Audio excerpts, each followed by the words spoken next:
ओम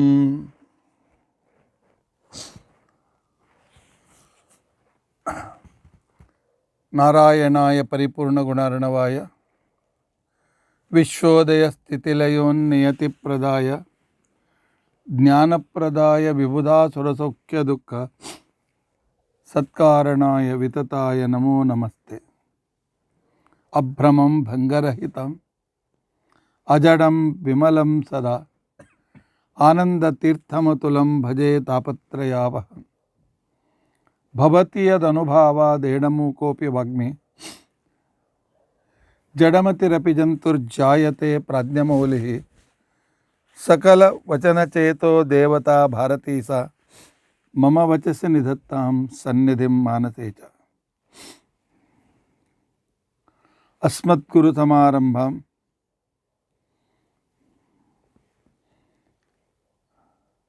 टीकाकृत्पादमध्यगां श्रीमदाचार्यपर्यन्तां वन्दे गुरुपरम्परां। विद्यायां विबुधाचार्यं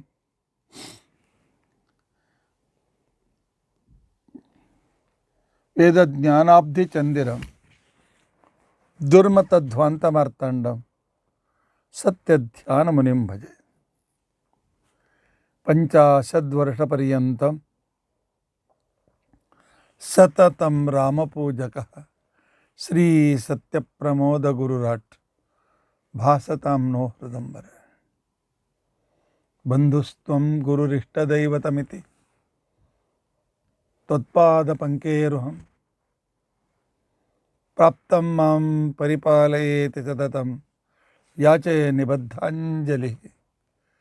चित्तं मत्कुणदोषचिन्तनविदो नूनं मनं मा कृथाः। श्री सत्यात्मगुरो त्वदङ्घ्रियुगलं हित्वा नमे सद्गतिः।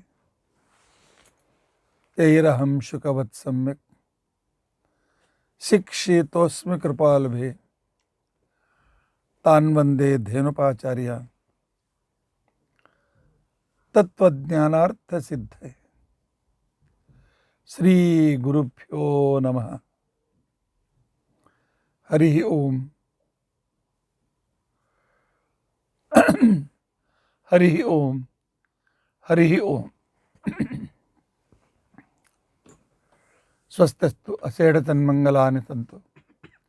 श्लोकैकश्रवणपठनमात्रेण वक्तुश्च श्रोतॄणां निखिलकलिकृतकल्मषापनोदनपुटतरे धर्माद्यखिलपुरुषार्थसाधनीभूते अद्य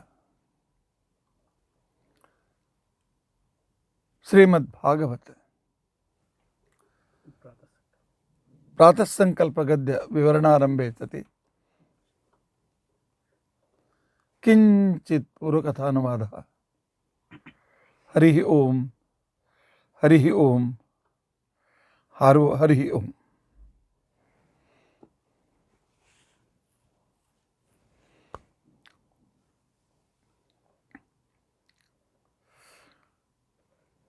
हरे राम राम राम हरे हरे, हरे कृष्णा कृष्ण कृष्ण हरे हरे, हरे राम राम राम हरे हरे, हरे कृष्णा कृष्ण कृष्ण हरे हरे, हरे राम राम राम हरे हरे, हरे कृष्णा कृष्ण कृष्ण हरे हरे, हरे राम राम राम हरे हरे, हरे कृष्णा कृष्ण कृष्ण हरे हरे, हरे राम राम राम हरे हरे, हरे कृष्णा कृष्ण कृष्ण हरे हरे, ಶ್ರೀ ಗುರುಭ್ಯೋ ನಮಃ. ಹರಿ ಓಂ, ಹರಿ ಓಂ, ಹರಿ ಓಂ.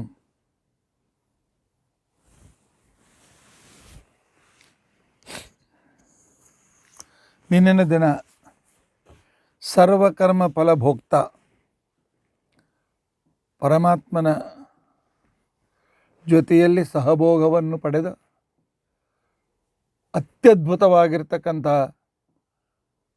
ಪರಮಾತ್ಮನ ಪರಮಾನುಗ್ರಹಕ್ಕೆ ಪಾತ್ರರಾದ ವಾಯುದೇವರು ನಾವು ಮಾಡುವ, ಸಮರ್ಪಿಸುವ, ಪರಮಾತ್ಮ ಸ್ವೀಕರಿಸುವ ಸಕಲ ಭೋಗಗಳನ್ನು ತಾವು ಕೂಡ ಸ್ವೀಕರಿಸಿ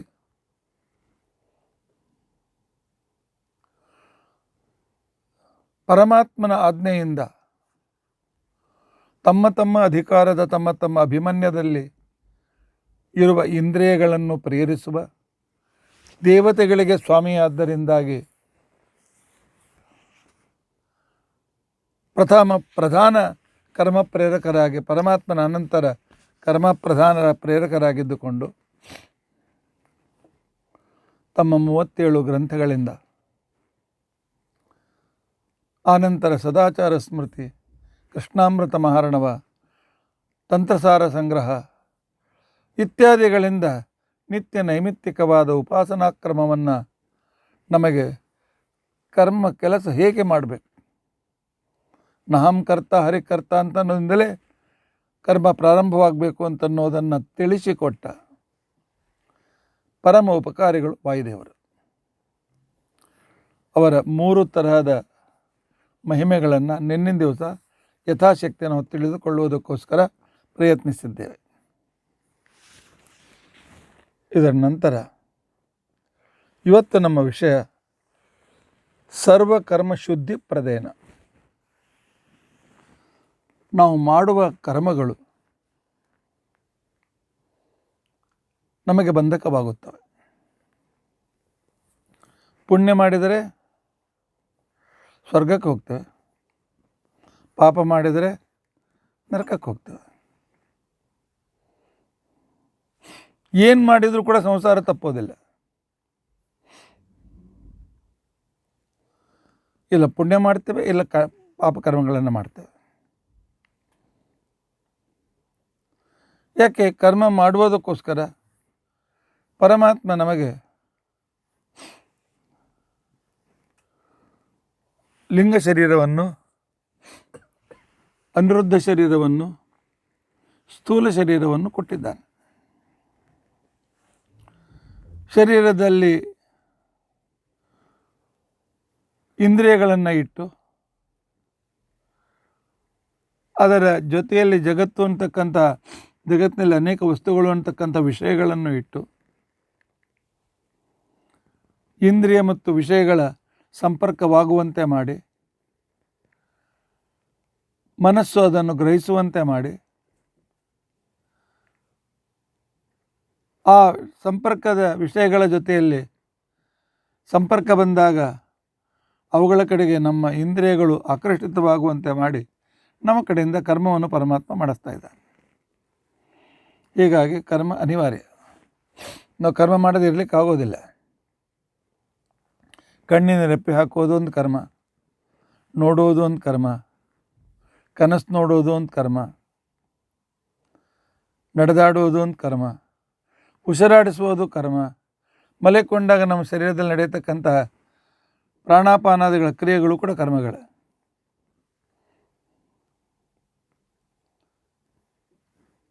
ಅದಕ್ಕೋಸ್ಕರ ಭಗವದ್ಗೀತೆಯಲ್ಲಿ ಪರಮಾತ್ಮ ಹೇಳ್ದ,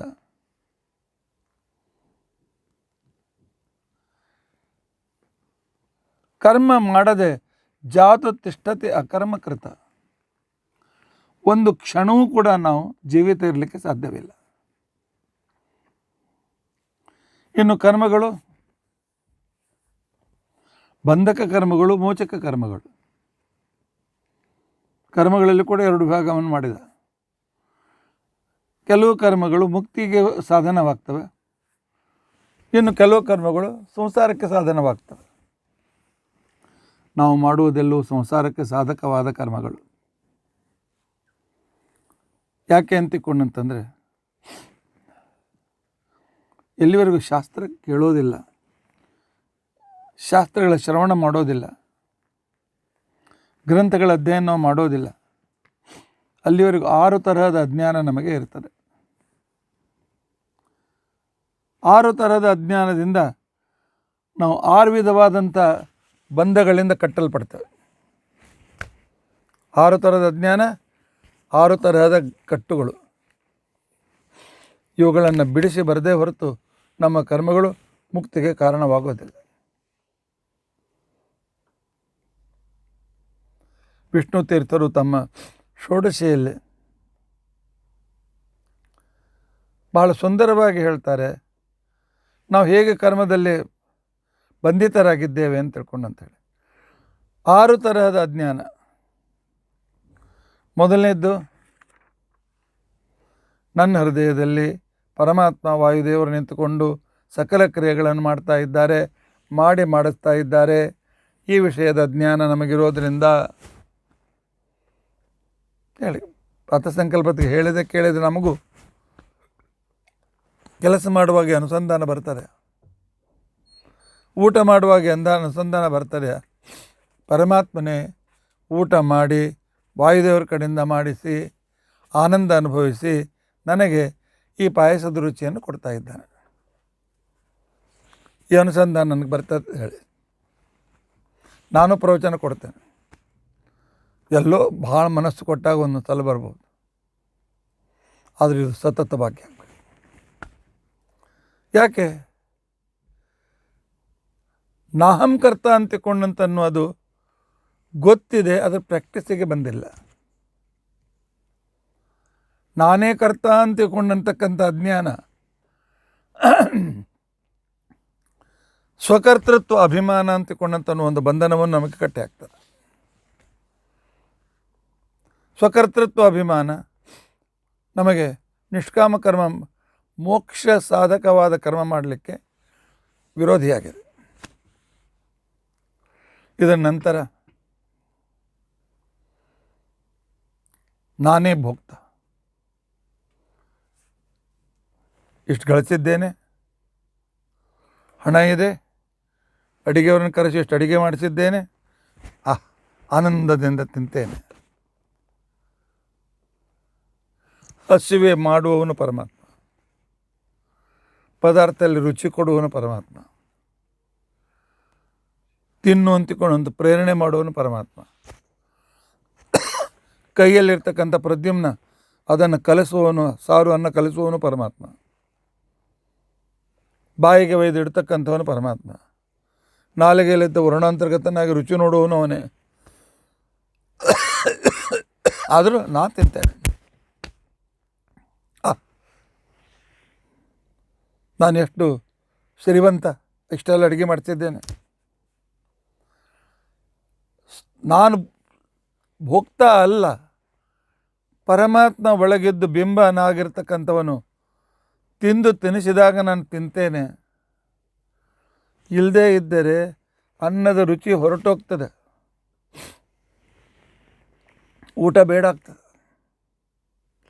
ಅನ್ನ ನೋಡಿದರೆ ಓಕರಿಕೆ ಬರ್ತದೆ. ಆಗ ತಿಳಿದುಕೊಳ್ಳಿ ನನ್ನ ಕೊನೆಯ ಸಮಯ ಬಂದಿದೆ ಅಂತ ತಿಳ್ಕೊಂಡಂತ. ನಾನು ಭಾಳ ಜನ ನೋಡಿದ್ದೆ, ಸಂಕಟ ಆಗ್ತದೆ ಅಂತ ತಿಳ್ಕೊಂಡಂತ ಹೇಳ್ತಾರೆ.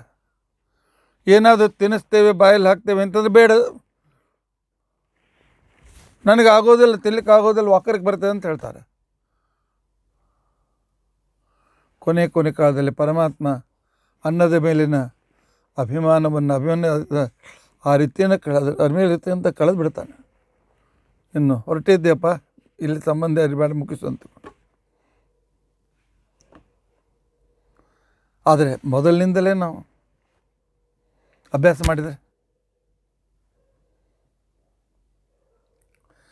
ತಿಂತಕ್ಕಂಥವನು ಅವನೇ, ಸುಖ ಅನುಭವಿಸ್ತಕ್ಕಂಥವನು ಅವನೇ, ಆ ಸುಖ ಕೊಡ್ತಕ್ಕಂಥವನು ಅವನೇ ಅಂತಿಕೊಂಡಂತ ಅನ್ನೋದರಿಂದಾಗಿ ಆ ಕಾಲದಲ್ಲಿ ಇದ್ದರೆ ಕೊನೆ ಕಾಲದಲ್ಲಿ ಕೂಡ ಇದೇ ರೀತಿ ಆಗಿರ್ತಕ್ಕಂಥ ನಮಗೆ ಚಿಂತನೆ ಬರ್ತದೆ. ಸಂತತಂ ಚಿಂತೆಯನಂತಂ ಅಂತ್ಯಕಾಲ ವಿಶೇಷತ. ಸ್ವಗತ ಭೋಕ್ತೃತ್ವ ವಿಶೇಷ ಜ್ಞಾನದಿಂದ ಅಹಂ ಭೋಕ್ತ ಅಂತಿಕೊಂಡು ಅಂತೇಳಿ ಭೋಕ್ತೃತ್ವ ಸ್ವಾತಂತ್ರ್ಯ ಅಭಿಮಾನ ಬರ್ತದೆ. ಇನ್ನು ನನ್ನ ಇಂದ್ರಿಯ, ನನ್ನ ಕಣ್ಣು, ನನ್ನ ಕಿವಿ,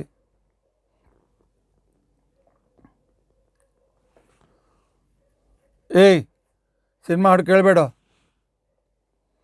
ಪಿಕ್ಚರ್ ಹಾಡುಗಳನ್ನ ಕೇಳಬೇಡ. ಅಮ್ಮ ನನ್ನ ಕಿವಿ ಇದೆ, ನಾನು ಕೇಳ್ತೇನೆ. ನನ್ನ ಕಿವಿ ಇದೆ, ನನ್ನ ಕಿವಿ ಮೇಲೆ ನೀವು ಯಾರು? ನನ್ನ ಬಾಯಿ ಇದೆ, ಏನು ಬೇಕಾದ ತಿಂತೇನೆ.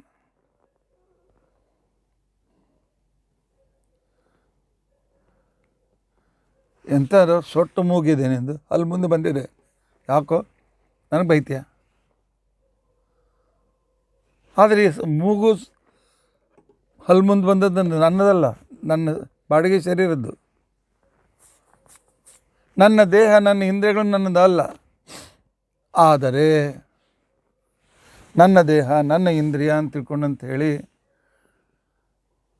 ಆದ್ದರಿಂದಾಗಿ ಸ್ವಗತ ಇಂದ್ರಿಯಗಳ ಮೇಲೆ ಸ್ವಾಮಿತ್ವದ ರೂಪವಾಗಿರ್ತಕ್ಕಂಥ ಅಭಿಮಾನದಿಂದಾಗಿ ನಾನೇ ಕರ್ತ ಅಂತಿಕೊಂಡಂತ ಹೇಳಿ ಅಂತಕ್ಕಂತಹ ಒಂದು ವಿಶೇಷವಾಗಿರ್ತಕ್ಕಂತಹ ಸ್ವಸ್ವಾಮ್ಯ ಭಾವ ರೂಪ, ನನ್ನ ಇಂದ್ರಿಯಾಭಿಮಾನದ ಮೇಲೆ ಸ್ವಾಭಿಮಾನ, ನಾನೇ ಸ್ವಾಮಿ ಅಂತಿಕೊಂಡಂಥ ನನ್ನ ಅಭಿಮಾನ ಬರ್ತದೆ. ನನ್ನದೇ ಇಂದ್ರಿಯ ಅಂದಮೇಲೆ ನಾನು ಮಾಡ್ತೇನೆ ಅಂತಕೊಂಡು ಅಹಂ ಕರ್ತೃತ್ವಾಭಿಮಾನ ಬರ್ತದೆ. ನನ್ನ ಇಂದ್ರಿಯ ಮೇಲಿರ್ತಕ್ಕಂಥ ಸ್ವಾಮಿತ್ವಾಭಿಮಾನ ಬರ್ತದೆ. ಇಂದ್ರಿಯ ನಂದು ಅಂತಿಕೊಂಡಂತಂದಮೇಲೆ ನಾನು ಮಾಡಿದ್ದೇನೆ ಅಂತಂದಮೇಲೆ ಫಲ ನನಗೆ ಸಿಗಬೇಕು. ಪರಮಾತ್ಮ ಹೇಳ್ತಾನೆ, ಮಾಫಲೇಶು ಕದಾಚನ, ಫಲದ ಮೇಲಿನ ಅಧಿಕಾರ ಇಲ್ಲ. ಪರಮಾತ್ಮ ಕೊಟ್ಟಾಗ ತೆಗೆದುಕೊಳ್ಬೇಕು, ಇಲ್ಲದೇ ಇದ್ರೆ ಇಲ್ಲ.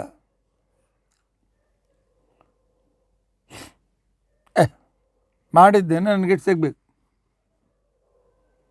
ವ್ಯವಹಾರದಲ್ಲಿ ಮಾಡ್ತೀವಲ್ಲ, ಇಷ್ಟು ದಾಸ ದುಡ್ದಿದ್ದೆ, ನನಗಿಷ್ಟು ಸಂಬಳ ಬೇಕು, ಇಷ್ಟು ವೇಳೆ ನಿಮ್ಮ ಕೆಲಸ ಮಾಡ್ತೇನೆ, ಇಷ್ಟು ಹಣ ಕೊಡಿ.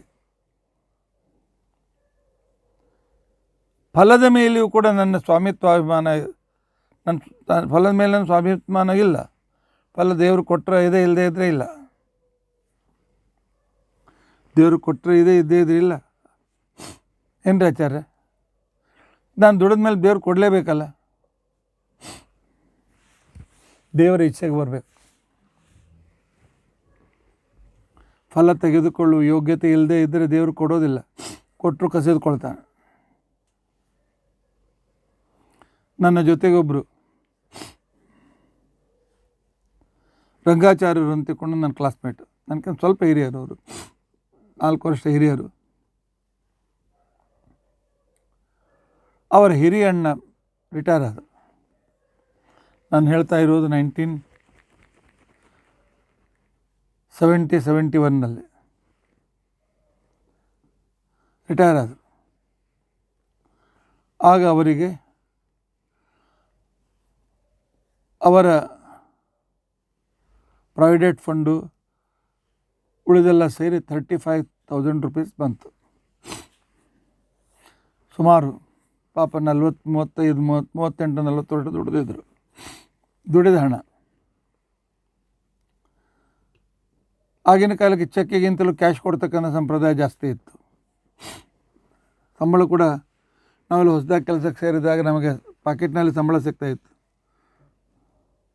ಕ್ಯಾಶ್ ಕೊಡ್ತಾಯಿದ್ರು. ಚೆಕ್ ಕಾನ್ಸೆಪ್ಟ್ ಎಲ್ಲ ಬಂದದ್ದು 75 ನಂತರ. 75-80 ಮೇಲೆ ಚೆಕ್ನಿಂದ ಸಂಬಳ ಕೊಡ್ತಕ್ಕಂಥ ಕ್ರಮ ಹಾಗೆ ಬಂತು. ಮೊದಲು ಕ್ಯಾಶ್ ಕೊಡ್ತಾಯಿದ್ರು. ಫ್ರೆಂಡ್ಸ್ ಹೇಳಿದ್ರು, ಇಷ್ಟೆಲ್ಲ ಬಂದಿದೆ, ನಮ್ಗೆ ಪಾರ್ಟಿ ಕೊಡೋ ಅಂತ. ಆಯಿತು ಅಂತಿಕೊಂಡು ಸಮೀಪದೊಂದು ಹೋಟೆಲಿಗೆ ಹೋದರು. ಪಾರ್ಟಿ, ಮಾತುಕತೆ, ಅದು ಇದು, 5 ದಿವಸ ಮಾಡಿದ್ದೇನೆ, ಹಾಗೆ ಹೀಗೆ ಅಂತ ತಿಳ್ಕೊಂಡು ಅಂಥೇಳಿ, ಇಲ್ಲ ಊರಿನಲ್ಲಿ ಮನೆ ಕಟ್ಟಿಸ್ಬೇಕಾಗಿದೆ, ಮನೆ ಕಟ್ಟಿಸ್ತೇನೆ, ಆರಾಮಿರ್ತೇನೆ, ಮಾತುಕತೆ ಎಲ್ಲ ಆಯಿತು. ಈ ಮಾತುಕತೆಯಲ್ಲಿ ಹೋಟೆಲ್ನಲ್ಲಿ ತಿಂತಾ ಇರ್ತಕ್ಕಂಥ ಸಂದರ್ಭದಲ್ಲಿ ತಮ್ಮ ಹಣದ ಆ ಪಾಕೆಟನ್ನು ಹೋಟೆಲ್ನಲ್ಲಿ ಮರೆತುಬಿಟ್ರು. ಮನೆಗೆ ಹೋದ ಮೇಲೆ ನೆನಪು, ಮತ್ತೆ ವಾಪಸ್ ಓಡಿ ಬರ್ತಾರೆ ಹೋಟೆಲ್ನ ಹೇಳ್ತಾನೆ, ನಾನು ಎಲ್ಲೇ ಕೂತಿದ್ದೇನೆ ನನಗೆ ಗೊತ್ತಿಲ್ಲ, ಯಾರು ತೊಗೊಂಡೋಗಿದ್ದೆ ನನಗೆ ಗೊತ್ತಿಲ್ಲ. ಫಲ ಕೊಡುವುದು ಭಗವಂತನಿಗೆ ಸೇರಲಿಲ್ಲ. ಆಗಿನ ಕಾಲಕ್ಕೆ 35,000 ರೂಪಾಯಿ ಸಿಗಲಿಲ್ಲ. ಆಗಿನ ಕಾಲಕ್ಕೆ 35,000ಗೆ 3 ಬೆಡ್ರೂಮ್ ಹಾಲ್ ಕಿಚನ್ ಮನೆ ಆಗ್ತಿತ್ತು. 2 ಬೆಡ್ರೂಮ್ ಅಂತೂ ನಿಶ್ಚಿತ ಆಗ್ತಿತ್ತು. ಯಾಕೆಂದರೆ ಆಗಿನ ಕಾಲಕ್ಕೆ ನಾನು 2 ಬೆಡ್ರೂಮ್ ಹಾಲ್ ಕಿಚನ್ ಮನೆ 32,000ಕ್ಕೆ ತೊಗೊಂಡಿದ್ದೆ. 35,000.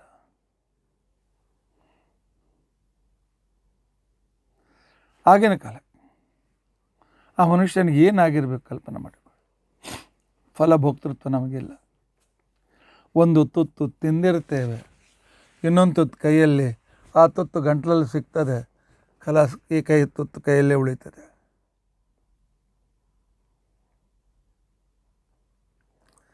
ಮಗ ಗ್ರ್ಯಾಜುಯೇಟ್ ಆಗಿದ್ದಾನೆ, ಪೋಸ್ಟ್ ಗ್ರ್ಯಾಜುಯೇಟ್ ಆಗಿದ್ದಾನೆ, ಒಳ್ಳೆ ಕೆಲಸಕ್ಕೆ ಸೇರಿದ್ದಾನೆ, ಇನ್ನು ನಮ್ಮನ್ನು ಕರೆಸ್ಕೊಳ್ತಾನೆ.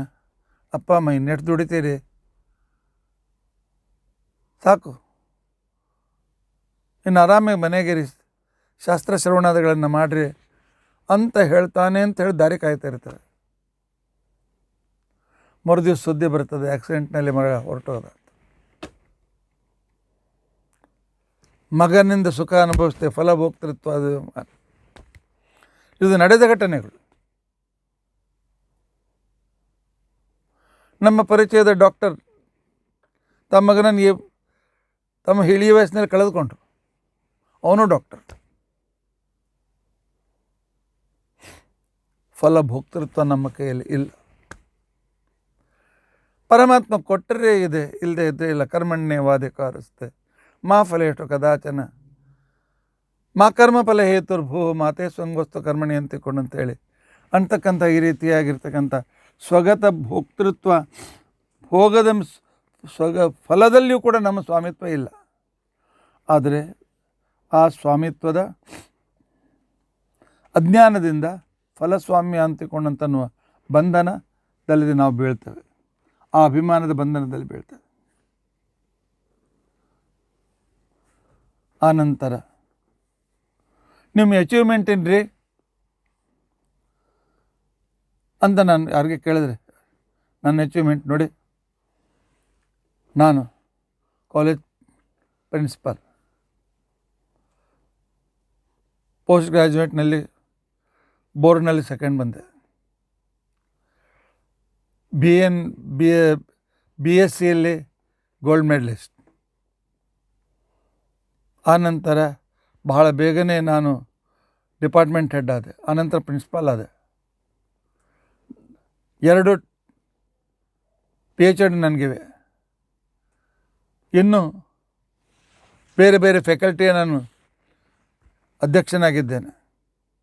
ಈಗ ಯೂನಿವರ್ಸಿಟಿ ಟೆಕ್ಸ್ಟ್ ಬುಕ್ ಕಮಿಟಿಗೆ ನಾನು ಅಧ್ಯಕ್ಷನಾಗಿದ್ದೇನೆ. ತನ್ನ ಅಚೀವ್ಮೆಂಟ್ ಹೇಳ್ತಾ ಹೋಗ್ತಾನೆ.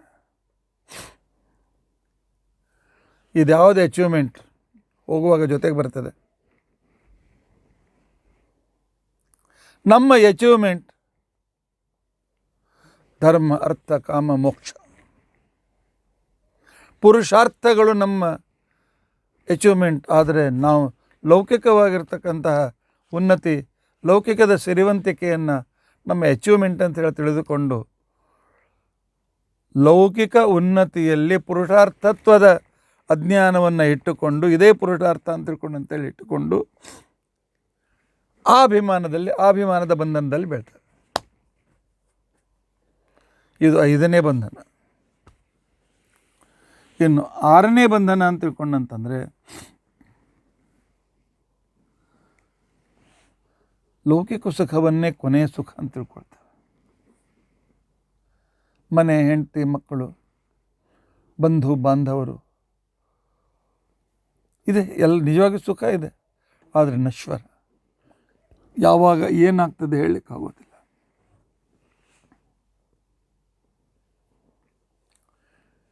ಇವತ್ತು ಪೇಪರ್ನಲ್ಲಿ ಸೂಚನೆ ಬಂದಿದೆ, ಕೇರಳನಲ್ಲಿ ಬ್ಲಾಸ್ಟ್ ಆಯಿತು. ಆ ಬ್ಲಾಸ್ಟ್ನಲ್ಲಿ ಮಗ, ಸೊಸೆ, ಮೊಮ್ಮಗ ಇವರು ಬೇರೆ ದೇಶದಿಂದ ಬಂದಿದ್ದಾರೆ. ಮೊಮ್ಮಗನ ಬರ್ತ್ಡೇ, ಅದಕ್ಕೋಸ್ಕರ ಪ್ರಾರ್ಥನೆ ಮಾಡಬೇಕು, ಮಕ್ಕಳ ಜೊತೆಯಲ್ಲಿ ಸುಖವಾಗಿರಬೇಕು ಅಂತ ತಿಳ್ಕೊಂಡಂತ ಹೇಳಿ ಒಬ್ಬ ತಾಯಿ ಆ ನಡೆದಿರ್ತಕ್ಕಂಥ ಆ ಎಲ್ಲಿ ಬ್ಲಾಸ್ಟ್ ಆಯಿತು ಅಲ್ಲಿ ಪ್ರಾರ್ಥನೆಗೆ ಹೋಗಿದ್ದಾಳೆ. ಬ್ಲಾಸ್ಟ್ನಲ್ಲಿ ಮೊದಲು ಸತ್ತವಳು ಅವಳೇ. ಸುಖ ಅನುಭವಿಸ್ಲಿಕ್ಕಾಗಲಿಲ್ಲ. ಇದನ್ನೇ ಸುಖ ಅಂತ ತಿಳ್ಕೊಂಡಿರ್ತೇವೆ. ಪರಮಾತ್ಮ ಅನುಗ್ರಹ ಸುಖ ಅಂತ ತಿಳ್ಕೊಳ್ಳೋದಿಲ್ಲ. ಇಂಥ ಸಂದರ್ಭದಲ್ಲಿ ಸಾಂಸಾರಿಕ ಸುಖವನ್ನೇ ನಿಜವಾದ ಸುಖ ಅಂತ ತಿಳ್ಕೊಂಡಂತನ್ನುವ ಅಜ್ಞಾನ ನಮ್ಮ ಸಾಂಸಾರಿಕ ಸುಖ ಭೋಗದಲ್ಲಿ ಅಂತಕ್ಕಂಥ ಅಭಿಮಾನದಲ್ಲಿ ನಮ್ಮನ್ನು ಕಟ್ಟಿ ಹಾಕ್ತದೆ. 6 ತರಹದ ಅಭಿಮಾನಗಳಿಂದ ದೋಷದಿಂದ ಕೂಡಿದ ನಮ್ಮ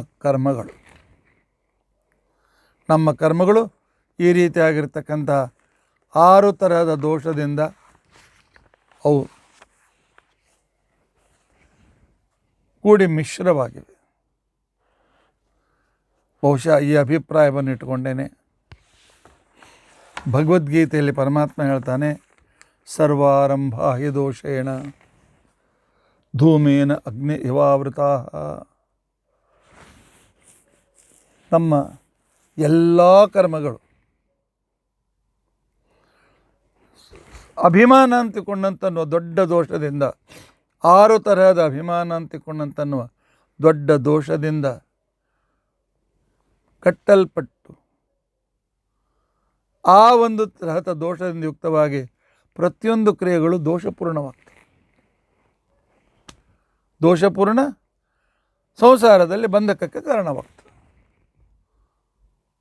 ಮತ್ತೆ ಪುನಃ ಮರಣ, ಮತ್ತೆ ಪುನಃ ಜನನ, ಮತ್ತೆ ಗರ್ಭವಾಸ, ಮತ್ತೆ ಇದು ದೋಷಪೂರ್ಣವಾದ ಫಲಕ್ಕೆ ಕಾರಣವಾಗ್ತವೆ. ಆದ್ದರಿಂದಾಗಿ ಸರ್ವಾರಂಭ ಹಿ ದೋಷೇಣ ಧೂಮೇನಾಗ್ನಿರಿವಾವೃತ. ಹೀಗಾಗಿ ನಮ್ಮ ಕ್ರಿಯೆಗಳು ಪರಿಣಾಮದಲ್ಲಿ ಸುಖಕರ ಅಂತ ಅನಿಸಿದ್ರು, ಭೋಗದ ಸಂದರ್ಭದಲ್ಲಿ ಸುಖಕರ ಅಂತ ಅನಿಸಿದರೂ ಕೂಡ ಪರಿಣಾಮದಲ್ಲಿ ವಿಷೋಪಮವಾಗಿರ್ತದೆ. ಪರಿಣಾಮದಲ್ಲಿ ವಿಷದಂತೆ ದುಃಖದಾಯಕವಾಗ್ತದೆ. ಪರಿಣಾಮ ಅದು ದುಃಖದಲ್ಲಿ ಪರ್ಯವಸಾನವಾಗ್ತದೆ. ಹೀಗಾಗಿ ನಮ್ಮ ಕರ್ಮಗಳೆಲ್ಲವೂ ಕೂಡ ಅಶುದ್ಧವಾದ ಕರ್ಮಗಳು. ಆದರೆ ಶ್ರೀಮದಾಚಾರ್ಯರು ಭಗವದ್ಗೀತೆಗೆ ಭಾಷ್ಯವನ್ನು ಬರೆದು, ಭಗವದ್ಗೀತೆಗೆ ತಾತ್ಪರ್ಯವನ್ನು ಬರೆದು ಹೇಳ್ತಾರೆ, ನೋಡಪ್ಪ, ಸ್ವವಿಹಿತವಾಗಿರ್ತಕ್ಕಂಥ ಕರ್ಮಗಳನ್ನು ಮಾಡು. ಅದನ್ನು ಬಿಟ್ಟು ಬೇರೆ ಮಾಡಲಿಕ್ಕೆ ಹೋಗಬೇಡ. ಬೇರೆ ಕರ್ಮಗಳು ನಿನಗೆ ಸಂಬಂಧ ಇಲ್ಲ, ಅದು ಮಾಡೋದು ಅಶುದ್ಧ ಕರ್ಮಗಳೇ. ಆ ಅಶುದ್ಧ ಕರ್ಮ ಮಾಡಲಿಕ್ಕೆ ಹೋಗಬೇಡ, ಸ್ವವಿಹಿತ ಕರ್ಮವನ್ನು ಮಾಡು. ಆದರೆ ಸ್ವವಿಹಿತ ಕರ್ಮವನ್ನು ಭಗವತ್ ಪೂಜಾ ಅಂತ ತಿಳ್ಕೊಂಡಂತೇಳಿ ಭಕ್ತಿಯಿಂದ ಮಾಡು. ನಾನು ಸ್ವತಂತ್ರವಾಗಿ ಮಾಡ್ತಾ ಇದ್ದೇನೆ, ನಾನೇ ಫಲ ಭೋಗಿಸ್ತೇನೆ, ನಾನೇ ಕರ್ತ ಅಂತ್ಯಕೊಂಡಂತನ್ನೋ ಅಭಿಮಾನ ಬಿಟ್ಬಿಡು. ಸ್ವವಿಹಿತ ವೃತ್ಯ ಭಕ್ತ್ಯ, ನಾನು ಮಾಡುವ ಪ್ರತಿಯೊಂದು ಕ್ರಿಯೆ ಪರಮಾತ್ಮನ ಆರಾಧನೆ. ನಾನು ಮಾಡುವ ಪ್ರಾತಃಸಂಕಲ್ಪ ಗದ್ಯದ ಪ್ರವಚನ ಇದು ಭಗವಂತನಿಗೆ ಸಂತೋಷದಾಯಕವಾಗಿರ್ತಕ್ಕಂಥ ಕ್ರಿಯೆ. ನಾನು ಕೇಳ್ತಕ್ಕಂಥ ಪ್ರಾತಃಸಂಕಲ್ಪ ಗದ್ಯದ ಶ್ರವಣ ಇದು ಭಗವಂತನ ಆರಾಧನೆ. ಪರಮಾತ್ಮ ಸಂತುಷ್ಟನಾಗಲಿ ಅಂತ ತಿಳ್ಕೊಂಡಂತಂದರೆ ಈ ಕರ್ಮ ಬಂಧಕವಾಗೋದಿಲ್ಲ. ಅದಕ್ಕೆ ಗೀತಾ ತಾತ್ಪರ್ಯದ ಆರಂಭದಲ್ಲಿ ಹೇಳ್ತಾರೆ ಆಚಾರ್ಯರು, ಸ್ವವಿಹಿತ ವೃತ್ಯ ಭಕ್ತ್ಯ ಭಗವದ್ ಆರಾಧನಮೇವ ಪರಮೋ ಧರ್ಮ. ಈ ರೀತಿಯಾಗಿ ಮಾಡ್ತಕ್ಕಂತಹದ್ದೇನೆ ಇದು ಸಕಲ ಗೀತೆಯ ಆಶಯ. ಮಾಡುವ ಪ್ರತಿಯೊಂದು ಕ್ರಿಯೆ ಭಗವಂತನ ಆರಾಧನೆ. ಆದರೆ ಆರಾಧನೆ ಇಷ್ಟೇ ಅಲ್ಲ, ಭಕ್ತಿಯಿಂದ ಪ್ರೀತಿಯಿಂದ ಪರಮಾತ್ಮ ಮಾಡಿಸಿದ್ದಾನೆ, ಅವನದೇ ಕರ್ಮ ತ್ವದೀಯಮಸ್ತು ಗೋವಿಂದ ತುಭ್ಯಮೇವ ಸಮರ್ಪಯೆ ಅಂತನ್ನುವ ಆರ್ದ್ರ, ಅಂತನ್ನುವ ಮಾನಸಿಕವಾಗಿರ್ತಕ್ಕಂಥ ಒಂದು ನಿಶ್ಚಿತತೆ, ಸ್ಥಿರತೆ ಯಾವಾಗ ಇರ್ತದೆ ಆಗ ಆ ಕರ್ಮ ಬಂಧಕವಾಗುವುದಿಲ್ಲ. ಕೃಷ್ಣ ಭಗವದ್ಗೀತೆಯಲ್ಲಿ ಇದೇ ಮಾತನ್ನು ಹೇಳ್ತಾನೆ, ಯಜ್ಞಾರ್ಥಾತ್ ಕರ್ಮಣೋನ್ಯತ್ರ ಲೋಕೋಯಂ ಕರ್ಮಬಂಧವ. ನನಗೋಸ್ಕರ, ನನ್ನ ಪೂಜೆಗೋಸ್ಕರ, ನನ್ನ ಪ್ರೀತಿಗೋಸ್ಕರ ಮಾಡದೇ ಇದ್ದ ಸಕಲ ಕ್ರಿಯೆಗಳು ಕೂಡ ನಿಮ್ಮನ್ನು ಸಂಸಾರದಲ್ಲಿ ಬಂಧಿಸಿ ದುಃಖಕ್ಕೆ ಕಾರಣವಾಗ್ತವೆ. ಕರ್ಮ ಅನಿವಾರ್ಯ, ಅದನ್ನು ಬಿಟ್ಟಿರಲಿಕ್ಕಾಗೋದಿಲ್ಲ. ಆದರೆ ದುಃಖಕರವಾಗಬೇಕಾಗಿದ್ದರೆ ಭಗವತ್ ಪೂಜಾತ್ಮಕವಾಗಬೇಕು. ಹಲಸಿನಕಾಯಿ ಹೆಚ್ಚಬೇಕಾಗಿದೆ, ಆದರೆ ಹಲಸಿನಕಾಯಿನ ನಮ್ಮ ಯಜಮಾನರು ಹೇಳಿದ್ದಾರೆ, ಮನೆಗೆ ನಮ್ಮ ಬ್ರಾಹ್ಮಣರು ಬರ್ತಾರೆ, ಅವರಿಗೆ ಹಲಸಿನಕಾಯಿ ಪಲ್ಯ, ಹಲಸಿನಕಾಯಿ ಹುಳಿ ಭಾಳ ಸೇರ್ತದೆ. ಬ್ರಾಹ್ಮಣರಿಗೆ ಅವ್ರಿಗೇನು ಬೇಕು ಅದನ್ನು ಮಾಡಿ ಹಾಕಬೇಕು, ಇಚ್ಛಾ ಭೋಜನ ಹಾಕಬೇಕು. ಯದ್ರೋಚತೆ ತದ್ಗ್ರಾಹ್ಯಂ ಅಂತ ತಿಳ್ಕೊಂಡು ಅಂತೇಳಿ ಅವರಿಗೆ ನಾವು ಹೇಳ್ತೇವೆ. ಆದ್ದರಿಂದಾಗಿ ಹಲಸಿನ ಹುಳಿ, ಹಲಸಿನ ಪಲ್ಯ ಮಾಡಬೇಕಾಗಿದೆ.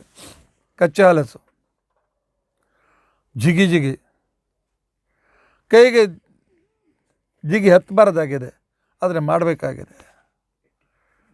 ಅದಕ್ಕೆ ಬುದ್ಧಿವಂತಳಾಗಿರ್ತಕ್ಕಂಥ ಗೃಹಿಣಿ ಏನು ಮಾಡ್ತಾಳೆ, ಕೈಗೆ ಎಣ್ಣೆಯನ್ನು ಹಚ್ಕೊಳ್ತಾಳೆ, ಕೈಗೆ ಎಣ್ಣೆಯನ್ನು ಸವರಿಕೊಂಡು ಅದನ್ನು ಹೆಸ್ತಾಳೆ.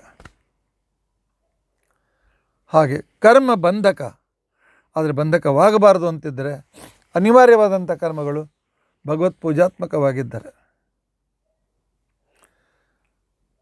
ಆಗ ಮಾತ್ರ ಆ ಕರ್ಮ ನಮಗೆ ಬಂಧಕವಾಗೋದಿಲ್ಲ.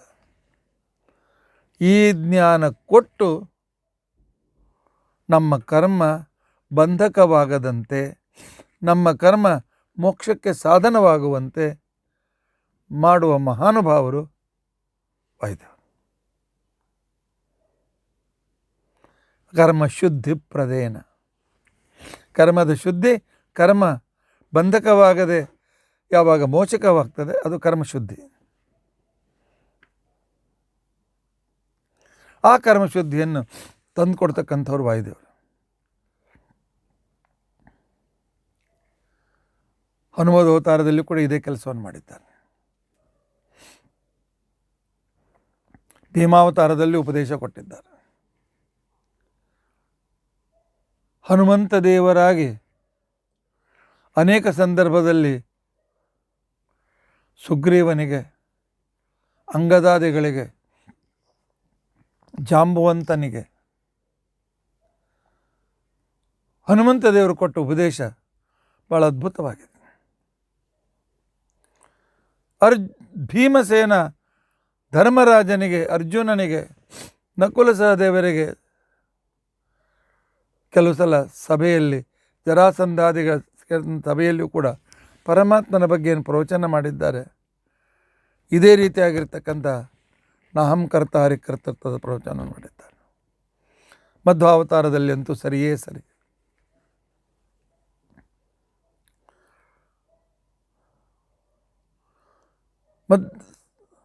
ಭೀಮಸೇನ ದೇವರಿಗೆ ಧರ್ಮರಾಜ ಕೇಳ್ದ, ಅಲ್ಲಪ್ಪ,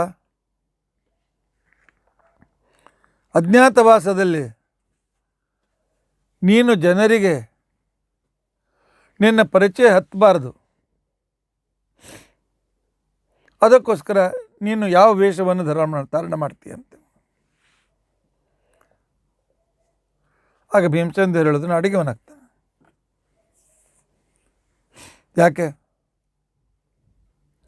ಸಮಾಜದಲ್ಲಿದ್ದರೆ 4 ಜನ ಇದ್ದಾಗ, ಯಾರಾದರೂ ಕೂತಾಗ, ಯಾವ ಸಭೆಯಲ್ಲಿ ನನಗೆ ಹೋದಾಗ, ದೇವರು ಎಲ್ಲಿದ್ದೇವರು, ದೇವರಲ್ಲಿದ್ದಾನೆ, ಏನಾದರೂ ದೇವರ ಬಗ್ಗೆ ಮಾತನಾಡಿದರೆ ಆಗಿಂದಾಗಲೇ ನನ್ನ ಖಂಡನೆ ಮಾಡುವ ನನ್ನ ಸ್ವಭಾವ. ಆಗ ಇಷ್ಟೆಲ್ಲ ಜ್ಞಾನ ಇದೆ, ಎಲ್ಲಿಂದ ಬಂತು ನಿಮಗೆ? ಆಗ ಜನರಿಗೆ ಗೊತ್ತು, ಇಷ್ಟು ಜ್ಞಾನ ಇದ್ದವನು ಭೀಮಸೇನ ಅಂತ ಪರಿಚಯ ಆಗ್ತದೆ. ಅದ್ರ ಅಡುಗೆ ಮನೆ ಅವನ ಹತ್ರ ಬಂದು ಅಡುಗೆ ಮನೆಗೇನಪ್ಪ ವಿಷ್ಣು ಸರ್ವೋತ್ತಮತ್ವದ ಬಗ್ಗೆ ಏನು ಹೇಳ್ತೀನಿ ಅಂತ ಯಾರು ಕೇಳ್ತಾರ? ಯಾರು ಕೇಳೋದಿಲ್ಲ. ಅದಕ್ಕೋಸ್ಕರ ಅಡುಗೆವನಾಗ್ತಾನೆ. ಇಲ್ಲದೇ ಇದ್ದರೆ ನಾನು ದೇವರ ವಿರುದ್ಧ ಮಾತನಾಡೋದ ಖಂಡನೆ ಮಾಡಿರ್ಲಿಕ್ಕೆ ಆಗೋದಿಲ್ಲ, ನನ್ನ ಸ್ವಭಾವ ಅಂತನ್ನೋ ಮಾತನ್ನು ಭೀಮಸೇನ ಹೇಳ್ತಾನೆ. ಆದ್ದರಿಂದ ಇಷ್ಟೆಲ್ಲ ಬಹುಶಃ ವಿಚಾರ ಮಾಡಿ, ಇದು ನಮಗೆ ತಿಳಿದ ಪಕ್ಕೆ ವಿಚಾರ ಮಾಡಿದ್ದು. ಇನ್ನು ರಾಯರು ಎಷ್ಟು ವಿಚಾರ ಮಾಡಿರ್ಬೇಕು, ರಾಯರು ಎಷ್ಟು ಅನುಭವಿಸಿರ್ಬೇಕು, ಎಷ್ಟು ದಿನಾಲು ಆ ರಾಮದೇವರ ಪೂಜೆಯನ್ನು ಮಾಡುವಾಗ, ಆ ಕೃಷ್ಣನ ಪೂಜೆಯನ್ನು ಮಾಡುವಾಗ ಆ ನಾಹಂಕರ್ತ ಹರಿಕರ್ತ ಅಂತಕೊಂಡಂತ ಅನ್ನೋದನ್ನು ಸ್ವಂತ ಅನುಭವಿಸಿ ಆನಂದಾಶ್ರುಗಳನ್ನು ಸುರಿಸ್ತಾ ಆ ಪರಮಾತ್ಮನ ಪೂಜೆಯನ್ನು ಮಾಡಿರಬೇಕಲ್ಲ.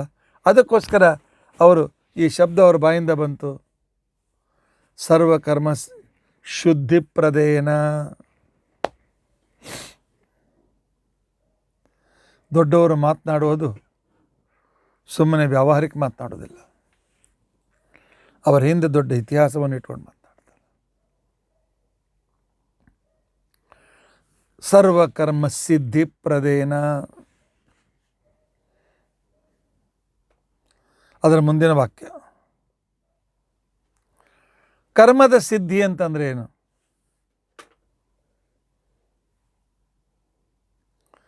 ಯಾವುದಕ್ಕೆ ಕರ್ಮದ ಸಿದ್ಧಿ ಅಂತೇಳಿ ಕರೀತಾರೆ? ನಾವು ಕರ್ಮ ಮಾಡಿದ್ದು ಸಫಲವಾದರೆ ಅದು ಕರ್ಮದ ಸಿದ್ಧಿ ಅಂತ ತಿಳ್ಕೊಂಡಂತೇಳಿ ಅನಿಸ್ಕೊಳ್ತಾರೆ. ನಾವು ಮಾಡುವ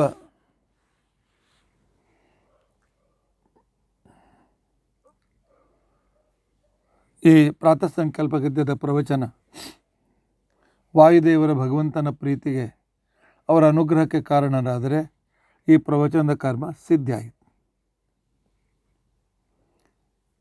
ನಾನು ಮಾಡುವ, ನೀವು ಕೇಳುವ ಪ್ರಾತಃ ಸಂಕಲ್ಪ ಗದ್ಯದ ಶ್ರವಣದಿಂದ ವಾಯುದೇವರು ಭಗವಂತನು ಸಂತುಷ್ಟರಾದರೆ ಅದು ಕರ್ಮದಲ್ಲಿ ಸಿದ್ಧಿ ಸಿಕ್ತು. ವಾಯುದೇವರ ಅನುಗ್ರಹ ಇಲ್ಲದೆ ಇದ್ದರೆ, ಏನ್ರಿ ವಿಠಲ್ರೇ, ನಾಯಕ್ ಪಂಡಿತ್ ಇದ್ದೇನೆ ನೋಡ್ರಿ, 56 ದಿವಸ ಆಯಿತು, ಇನ್ನು ಪ್ರಾತಃಸಂಗ ಗದ್ಯದ ವಿವರಣೆ ಮಾಡ್ತಾ ಇದ್ದೇನೆ ನೋಡ್ರಿ, ಎಷ್ಟು ಪಂಡಿತ ಇದೆ ನನಗೆ, ಹೀಗೆ ಯಾರಾದರೂ ಹೇಳಿದಾರೇನ್ರಿ ಅಂತ ಒಂದು ಸೆಕೆಂಡ್ ನನ್ನ ಮನಸ್ಸಿನಲ್ಲಿ ಬಂದರೆ 56 ದಿನದ ಸೇವೆ ಹೊರಟಾಯ್ತು, ಕರ್ಮಸಿದ್ಧಿ ಆಗಲಿಲ್ಲ. ಅಹಂ ಕರ್ತೃತ್ವಾಭಿಮಾನ ಅಂತ ತಿಳ್ಕೊಂಡಂತೇನಿದೆ, ನಮ್ಮ ಎಲ್ಲ ಕರ್ಮಗಳನ್ನು ಕೆಡಿಸಿ ಹಾಕ್ಬಿಡ್ತದೆ. ದಿನಾಲು ಪ್ರಾರ್ಥನೆ ಮಾಡಿಕೊಳ್ಬೇಕು, ಪರಮಾತ್ಮ ಅಭಿಮಾನ ಬಾರದಂತೆ ನೋಡಿಕೊ, ವಾಯುದೇವರೇ ಕರ್ತೃತ್ವಾಭಿಮಾನ ಬಾರದಂತೆ ನೋಡಿಕೊಳ್ಳಿ. ಮಾಡುವ ಸೇವೆ ನಾಹಂ ಕರ್ತ ಹರಿಕರ್ತ. ಪರಮಾತ್ಮ ನನ್ನಲ್ಲಿ ಯಾವುದೇ ರೀತಿಯಾಗಿರ್ತಕ್ಕಂಥ ಯೋಗ್ಯತೆ ಇಲ್ಲ, ನೀನೇ ಸ್ವತಂತ್ರ ಕರ್ತ. ನಿನ್ನ ಆಜ್ಞೆಯಿಂದ ಅಸ್ವತಂತ್ರರಾಗಿದ್ದರೂ ಕೂಡ ನಿನ್ನ ಆಜ್ಞೆಯಿಂದ ಅಸ್ವತಂತ್ರ ಕರ್ತೃಗಳಾಗಿರ್ತಕ್ಕಂಥವರು ವಾಯುದೇವರು. ನೀವು ಮಾಡಿ ನಾನು ಮಾಡಿದೆ ಅಂತ ನನಗೆ ಹೆಸರನ್ನು ಕೊಡ್ತಾ ಇದ್ದೀರಲ್ಲ, ಎಂಥ ಉಪಕಾರಕರು ಅಂತ ಹೇಳಿ ಆ ಒಂದು ಭಾವನೆಯಿಂದ ಆ ಪರಮಾತ್ಮನಿಗೆ ನಾವು ಕೇಳ್ಕೊಳ್ಬೇಕು.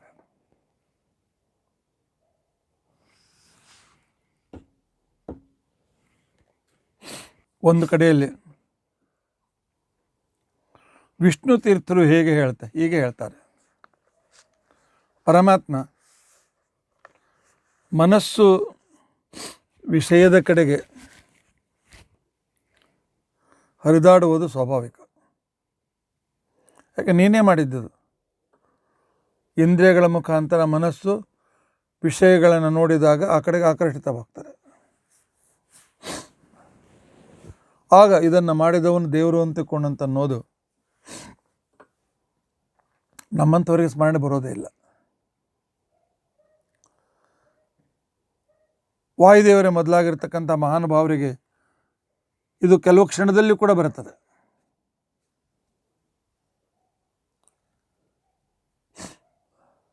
ಅಂಥ ಸಮಯದಲ್ಲಿ ಪರಮಾತ್ಮ ನಾನು ಮಾಡ್ತೇನೆ, ನಾನು ನೋಡ್ತೇನೆ, ನಾನು ಕೇಳ್ತೇನೆ, ನಾನು ಅನುಭವಿಸ್ತೇನೆ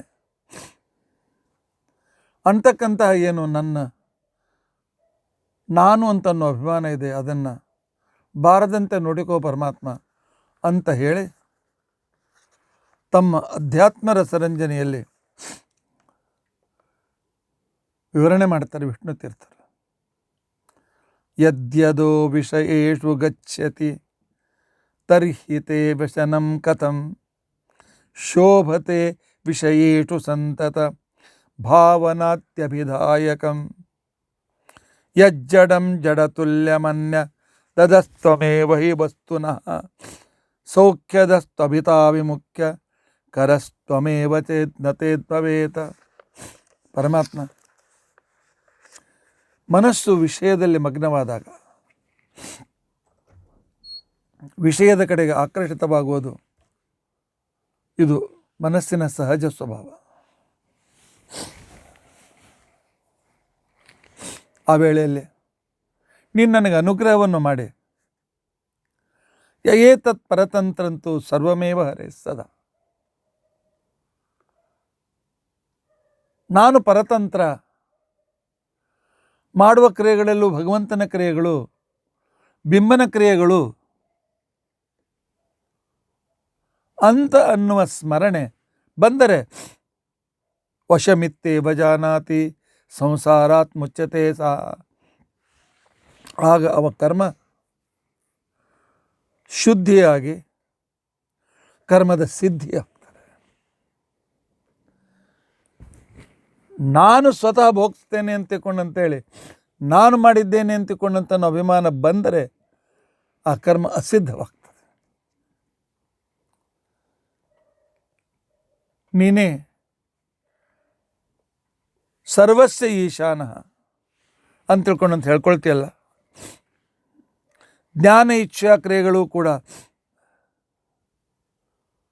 ಸ್ವತಂತ್ರವಾಗಿ ನಿನ್ನಲ್ಲಿ ಇವೆ ಅಂತಿಕೊಂಡಂತಂದು ಗೊತ್ತಿದೆಯಲ್ಲ. ನೀನು ಪ್ರೇರಿಸದೇ ಇದ್ದರೆ ಪರಮಾತ್ಮ ನಾವು ಜಡದಂತೆ ಇದ್ದೇವೆ. ಕರ್ತಾಶಾಸ್ತ್ರಾರ್ಥವತ್ವಾತ್ ಅಂತಿಕೊಂಡಂತೇಳಿ ಜ್ಞಾನೇಚ್ಛಾಕ್ರಿಯೆಗಳಿದೆ, ನಿನಗೂ ಕೂಡ ಸ್ವತಂತ್ರ ಇದೆ ಅಂತಕೊಂಡಂತ ಅನ್ನೋದು ತಪ್ಪು ಅರ್ಥ ನಮಗೆ ಆಗುವಂತೆ ಮಾಡಿ ಕೇವಲ ನಮ್ಮಲ್ಲಿದ್ದ ಯೋಗ್ಯತೆಯನ್ನು ಜಾಗೃತಗೊಳಿಸಿ ಆ ಕಾಲದಲ್ಲಿ ಇಂದ್ರಿಯಗಳು ನಿನ್ನ ಕಡೆಗೆ ಹೋಗುವಂತೆ ಮಾಡುವ ಜವಾಬ್ದಾರಿ ನಿಂದಲ್ಲೇನು ಪರಮಾತ್ಮ? ನನಗೆ ನಾನು ಮಾಡಿದೆ ಅಂತ ಅನುಭವವನ್ನು ಅಭಿಮಾನ ಯಾಕೆ ತಂದು ಕೊಡ್ತಿ? ನಿನ್ನೆ ನಂಬಿದ್ದೇನಲ್ಲ, ಇಂಥ ನಂಬಿರ್ತಕ್ಕಂಥ ನನ್ನನ್ನು ನೀನು ವಿಷಯದ ಕಡೆಗೆ ಹೋಗುವಂತೆ ಮಾಡಬೇಕೇನೋ? ಮಾಡಬೇಡ ಪರಮಾತ್ಮ, ಉದ್ಧರಿಸು ಅಂತ ತಿಳ್ಕೊಂಡಂತೇಳಿ ಆ ಕಾಲದಲ್ಲಿ ವಿಷ್ಣು ತೀರ್ಥರು ಅಧ್ಯಾತ್ಮ ರಸರಂಜನೆಯಲ್ಲಿ ವಿವರಣೆಯನ್ನು ಮಾಡ್ತಾರೆ. ಒಂದೊಂದು ಅದ್ಭುತವಾದ ಗ್ರಂಥಗಳು. ಪ್ರಾತಃ ಸಂಕಲ್ಪ ಬಗ್ಗೆ ಚಿಂತನೆ ಮಾಡ್ತಾ ಇದ್ದರೆ ಯಾವುದೋ ಲೋಕದಲ್ಲಿದ್ದ ಅನುಭವ ಬರ್ತದೆ. ಅವರ ಆಶೀರ್ವಾದದಿಂದ ಮುಂದೆ ಬಂದಿರತಕ್ಕಂಥ ವಿಷ್ಣು ತೀರ್ಥರ ಕೃತಿಗಳನ್ನು ಓದ್ತಾ ಇದ್ದರೆ ಜಗತ್ತನ್ನು ಮರೆತು ಬಿಡ್ತೇವೆ. ಆಗ ನಾವು ಮಾಡ್ತಕ್ಕಂಥ ನಮ್ಮ ಉಸಿರಾಟವು ಭಗವಂತನ ಪೂಜೆ ಆಗ್ತದೆ. ಯಾಕೆ? ಉಸಿರಾಟದಲ್ಲಿದ್ದು ವಾಯುದೇವರು ಉಪಾಸನೆ ಮಾಡ್ತಾ ಇದ್ದಾರಲ್ಲ, ಉಪಾಸನೆ ಮಾಡ್ತಾ ಇದ್ದಾರೆ ವಾಯುದೇವರು. ಆ ಉಪಾಸನೆ ವಾಯುದೇವರಿಗೆ ವಿಶೇಷವಾಗಿರ್ತಕ್ಕಂಥ ಅದು ಭಗವಂತ ಪೂಜೆ ಆಗೋದಿಲ್ಲೇನು?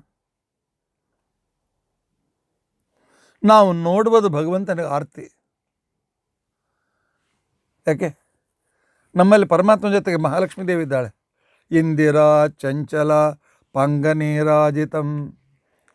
ಅವಳು ಕಣ್ಣಿನಿಂದ ಪರಮಾತ್ಮಗೆ ಆರತಿ ಮಾಡ್ತಾ ಇರ್ತಾಳಂತೆ.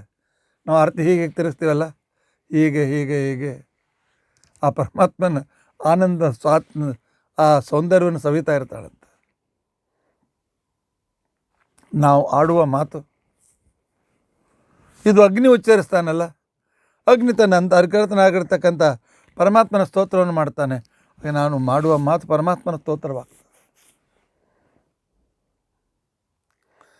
ನಾನು ಓಡಾಡುವುದು ಪ್ರಾರ್ಥನೆ ಆದರೆ ನನ್ನ ಕೈಗಳ ವ್ಯವಹಾರ ಭಗವಂತನ ಪೂಜೆ ಆಗ್ತದೆ.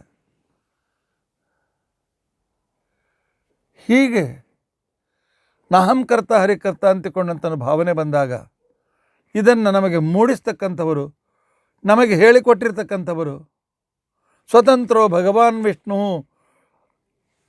ಉಳಿದದ್ದೆಲ್ಲೂ ಅಸ್ವತಂತ್ರ ಅಂಥೇಳಿ ನಮಗೆ ಹೇಳಿ ಮಾಡತಕ್ಕಂಥ ನಮ್ಮ ಕರ್ಮಗಳಿಗೆ ಸಿದ್ಧಿ ಸಿಗುವಂತಂದರೆ ಭಗವಂತ ಅನುಗ್ರಹವಾಗುವಂತೆ ಮಾಡಿರ್ತಕ್ಕಂಥ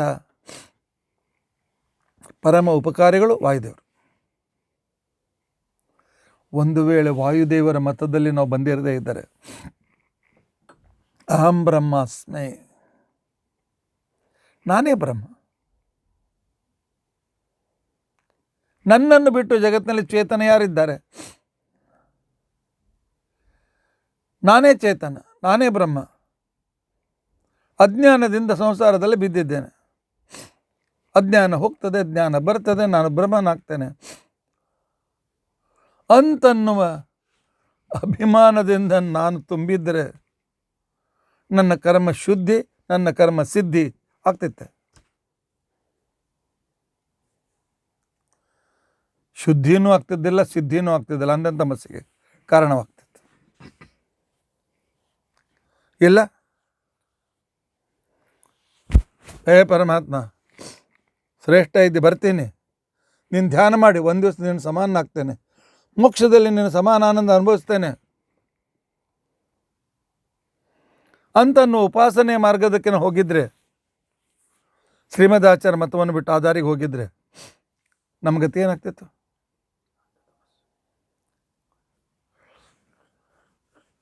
ಪರಮಾತ್ಮನ ಸಮಾನ ಅಂತಿಕೊಂಡಂತಂದರೆ ನಾವು ತಾಯಿಗಂಡರಾಗ್ತೇವೆ. ಅಮ್ಮನನ್ನೇ ನನ್ನ ಹೆಂಡತಿ ಅಂತ ತಿಳ್ಕೊಳ್ತೇವೆ. ಇದನ್ನೇ ವಾದಿರಾಜ ಶ್ರೀಪಾದಂಗಳವ್ರು ಹೇಳ್ತಾರೆ, ನಾನೇ ದೇವರು ಏನಂತೀಯೋ ತಾಯಿಗಂಡ ಅಂತ ತಿಳ್ಕೊಂಡಂತ ಹೇಳಿ ವಾದಿರಾಜ ಜಗನ್ನಾಥದಾಸರು ಸಹಿತ ತತ್ವಸುವಾಲೆಯಲ್ಲಿ ಇದೇ ಮಾತನ್ನು ಹೇಳ್ತಾರೆ. ಈ ರೀತಿಯಾಗಿ ಹೇಳ್ತಕ್ಕಂಥವ್ರು ತಾಯಿಗಂಡರು ಅಂತ ತಿಳ್ಕೊಂಡಂತ, ಅಂದರೆ ತಾಯಿಯನ್ನೇ ತನ್ನ ಹೆಂಡತಿ ಅಂತ ತಿಳಿದುಕೊಂಡಿರ್ತಕ್ಕಂಥ ಪಾರ್ವತಿ. ಯಾಕೆ ನಾನೇ ಶಿವ ಅಂತ ತಿಳ್ಕೊಂಡಂತಂದರೆ ಪಾರ್ವತಿ ಏನದ್ಲೋ ನನ್ನ ಹೆಂಡತಿ ಆಗ್ತಾಳಲ್ಲ. ಶಿವೋಹಂ ಅಂತ ತಿಳ್ಕೊಂಡಂತೇಳಿ ಪುನಃ ವಿವೇಕ ಚೂಡಾಮಣಿಯಲ್ಲಿ ಹೇಳ್ತಾ ಇರತಕ್ಕಂಥ ವ್ಯಕ್ತಿಗಳಿಗೆ ಏನಂತ ಹೇಳಬೇಕು? ಯಾವ ರೀತಿಯಾಗಿರ್ತಕ್ಕಂಥ ರೀತಿಯಿಂದ ನಾವು ಅದನ್ನು ವಿವರಿಸಬೇಕು? ನಾನೇ ದೇವರು, ಒಂದು ದಿವಸ ದೇವರಾಗ್ತೇನೆ ಅಂತಕೊಂಡಂತ ಅನ್ನೋದು ಆಕರ್ಷಕವಾಗಿದ್ದರೂ ಕೂಡ ಅದು ಮಾಡ್ತಕ್ಕಂಥ ಆ ಭಾವನೆಯಿಂದ ಮಾಡುವ ಕರ್ಮಗಳು ಅಶುದ್ಧ, ಅಸಿದ್ಧ. ಆದರೆ ಶ್ರೀಮದಾಚಾರ್ಯರು ಕೊಟ್ಟಿರ್ತಕ್ಕಂಥ ಜ್ಞಾನ,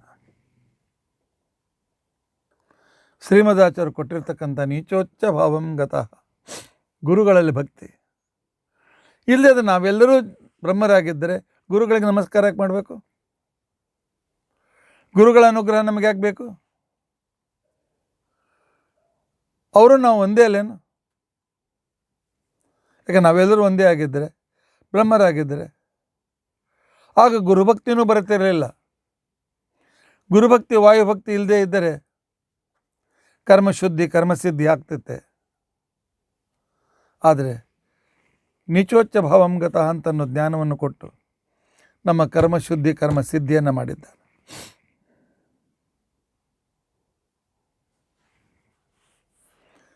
ಮುಕ್ತಿ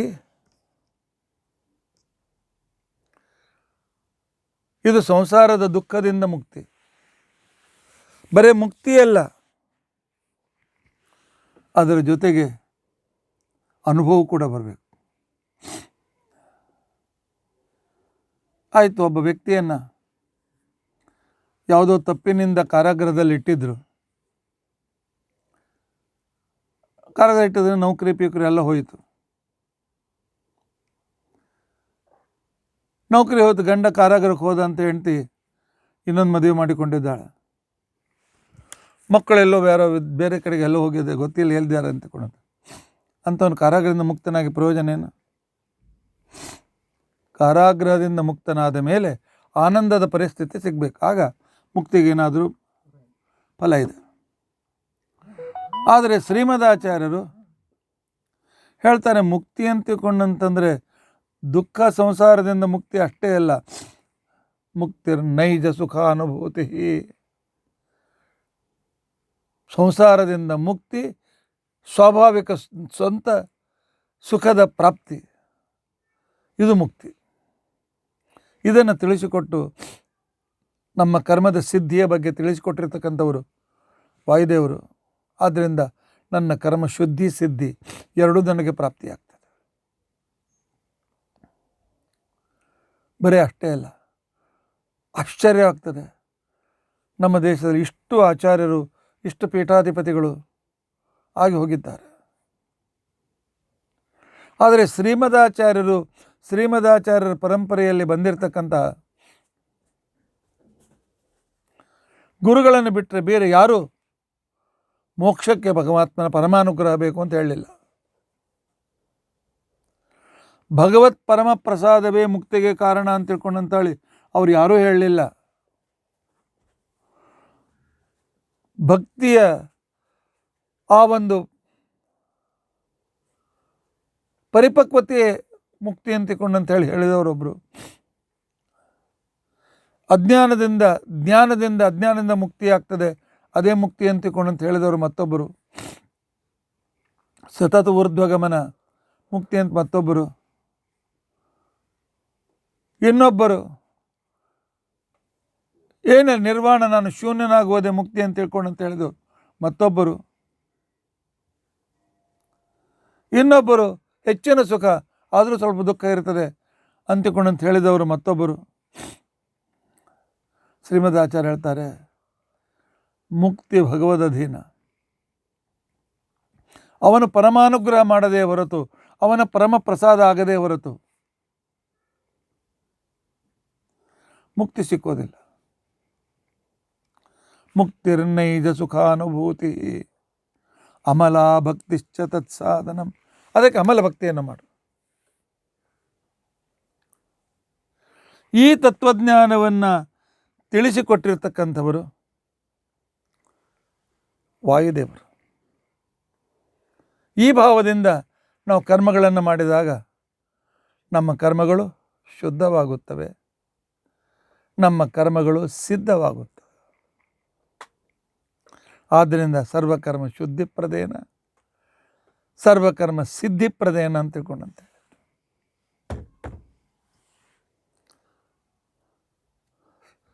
ನಿಷ್ಠೇನ ಸರ್ವಕರ್ಮನಿಷ್ಠ, ಎಲ್ಲ ಕರ್ಮದಲ್ಲಿಯೂ ನಿಷ್ಠಾ. ನಿಷ್ಠಾ ಅಂದರೆ ಏನು? ನಿಷ್ಠಾ ಅಂತ ತಿಳ್ಕೊಂಡಂತಂದರೆ ಆ ವಿಷಯದಲ್ಲಿ ನೋ ಕಾಂಪ್ರಮೈಸ್ ಅನ್ನುವ ಭಾವನೆಗೆ ನಿಷ್ಠಾ ಅಂತ ಕರೀತಾರೆ.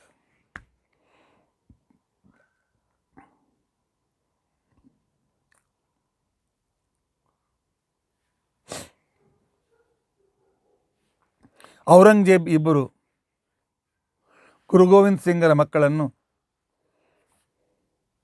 ಒಬ್ಬನು 6 ವರ್ಷದ ಹುಡುಗ, ಇನ್ನೊಂದು 8 ವರ್ಷದ ಹುಡುಗ, ಅವರನ್ನು ಅರೆಸ್ಟ್ ಮಾಡಿದ.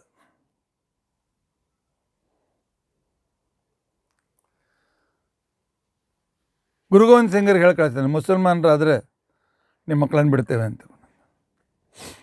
ಗುರು ಗೋವಿಂದ ಸಿಂಗ್ ಹೇಳಿದರು,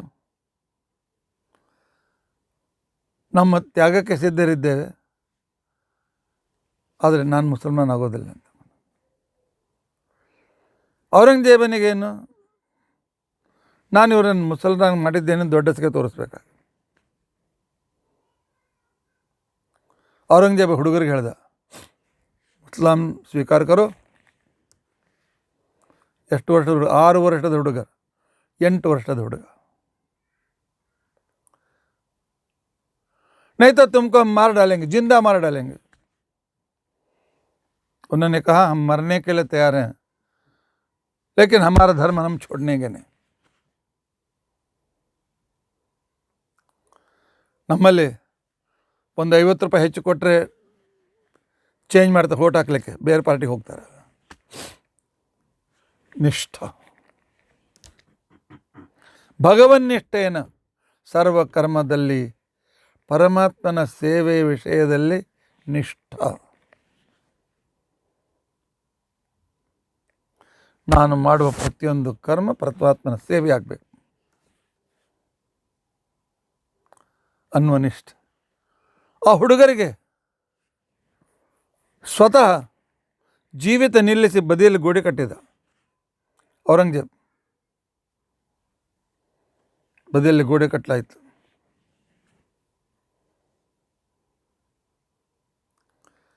ಆ ನಂತರ ಇಲ್ಲಿ ತನಕ ಗೋಡೆ ಬಂತು. 8 ವರ್ಷದ ಹುಡುಗನ ಕಣ್ಣಲ್ಲಿ ನೀರು ಬಂತು.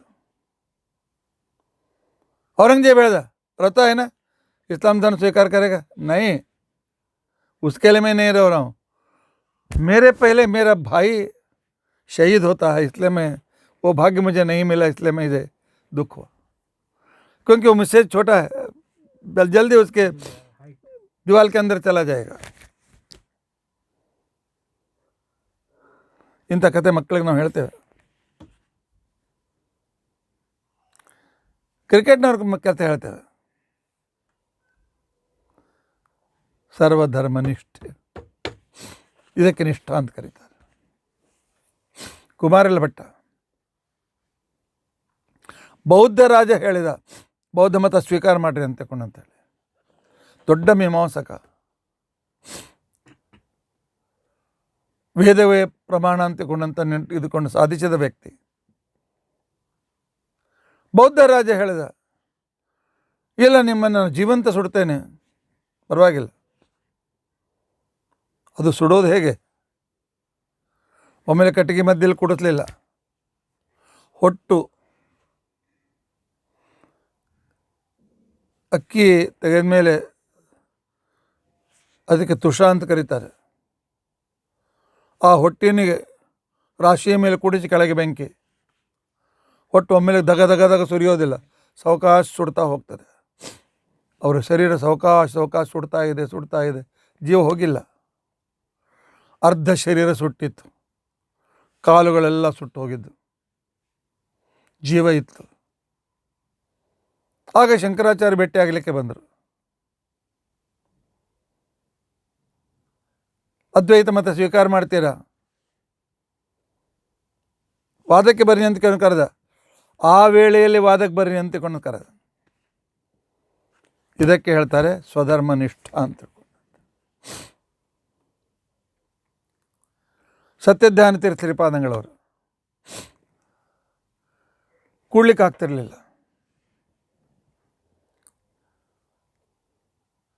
ಯಾವಾಗಲೂ ಹೀಗೆ ಮಲಗಿರೋರು.